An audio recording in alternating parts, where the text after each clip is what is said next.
to give to get. Yes. Got to give to get. So in this giving to get, nothing comes for free. You always have to put in something to take out something, right? Okay. And Is it equitable? yeah, is it equitable? Like, well, you take on one and it takes from another end, whether intentional or not. It always levies the scales. Okay.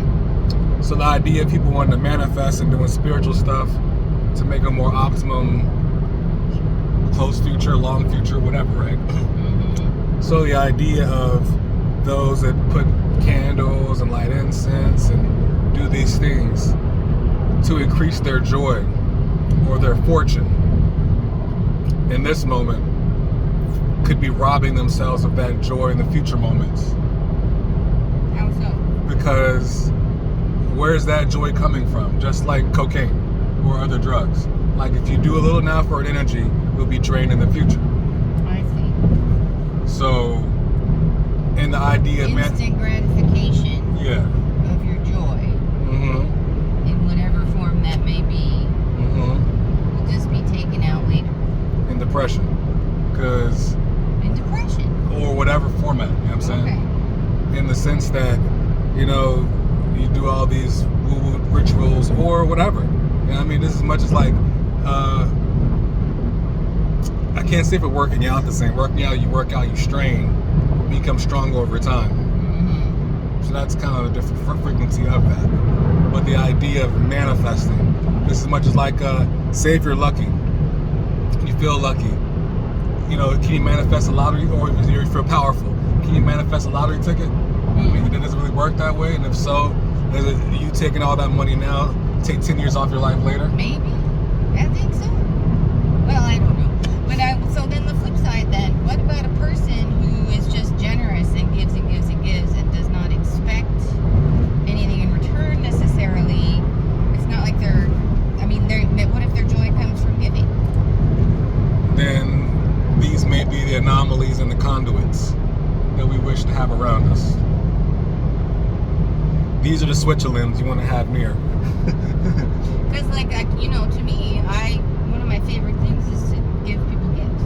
Like it's almost better than receiving for me. Just because I love to see the joy and the excitement and the surprise so if I'm doing that, then what am I getting in return at some point? Well, what you're pre-giving in return, what you're pre-giving is all the stress when you take your work home with you to maintain and work in the cog of work. And you're like, what am I doing here? Am I making a change in this system? Yada, yada, yada. All those days of, what am I doing here? Oh, I wish I could just run away to Hawaii or Mexico or some shit. All of those times are what you've prepaid for the joy of their faces.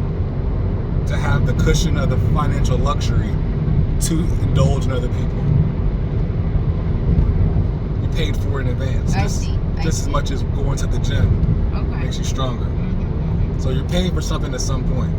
But if you put it on the credit card, you're stressing on it later. That's what it is, yes. So either way, you're paying the contract of the financial. If you're getting world. all your wishes up front, then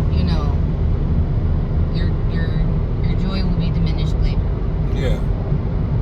With just a miserable life. So in that sense, is this Wiccan magic, Star of David, Pinnacle?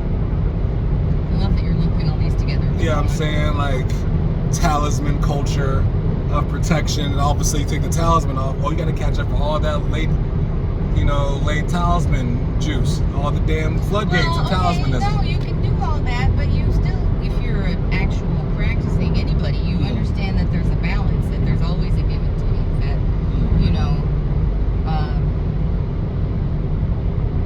the scales of justice will prevail, if you will, right? So when you cast a spell in magic, you have to understand that takes energy out of the ether, out of the force, that will need to be replenished in some fashion. And you should be prepared to replenish it. So, not necessarily a karma sense, but we all take turns playing cowboys and Indians. So, at some point, you want to indulge in all these foods and travels, at some point you got to be the person that's cooking these foods and washing the bathrooms. Okay. Sure. So, and maybe those that have like been very, you know, hateful or the opposite in one life, get the opposite in the next life. Possibly. Or maybe there are no lives at all, and the luxury is you being appreciated of your station. Is that monk life? Huh? Is that monk life? Just being appreciative of your station? It could be anyone's life, but I think it's glorified as monk's life. Isn't that like the Zen Buddha kind of thing? Yeah, some could call it Christ consciousness or the truest Islam, or I don't know about all that. you know, you can spin it left and right under many different lenses. Well, no, you can't. You can't? Because the Islam and Christianity, you know, talk about living for that next life, right? Not the Those are Zen the existence of now. They're talking about you need to do right by God so you can go to heaven. not necessarily. Or Allah and your 57 wives or whatever, you know. Not necessarily. Not necessarily. You look into any context, you can find the spirituality in it and the ambiguousness of it. And what we see is the dogmatic, stereotypical Christians of this, you got to get baptized or not get baptized or follow the Pope, not get the Pope, are the hairs that you can keep splitting to the statement you just foresaid. Force it. Yeah, what you said aforementionedly ago. That one. So of that, it's not... So what divine enlightenment comes with Christianity and Islam other than, you know, getting right with God and going to his heaven? I mean, I'm not the most astute of these sects to I think that paint you're out. just talking out of your ass. I'm not talking, I know I've heard of these things just as much as like people think of the Bible as a real-time thing versus a historical document, you know? Well, I mean, can't account for stupid. They can spin things left and right, and just as much as in Islam, the people say Islam was before Christianity, people say it's after, so you can spin it left and right. If you zoom in enough, people can have their own alternate history and prove it and cite it. And not put a finger on it, but you can put a circle around it. No, there's fingerprints on this. There's exact lines of the people that document this, and I could refer you to them if we can go to the extended comment section. I think extended comment section. Okay. It's new age. Web 3.0. Yes. So what were we talking about again? Well, you started the conversation, so I'm not going to prompt you. But what was it about? About give or take. Give or take, yes. So Your camera's grimy. yeah, I know. I feel like we're in this ethereal haze. It's a filter. It's an ethereal filter.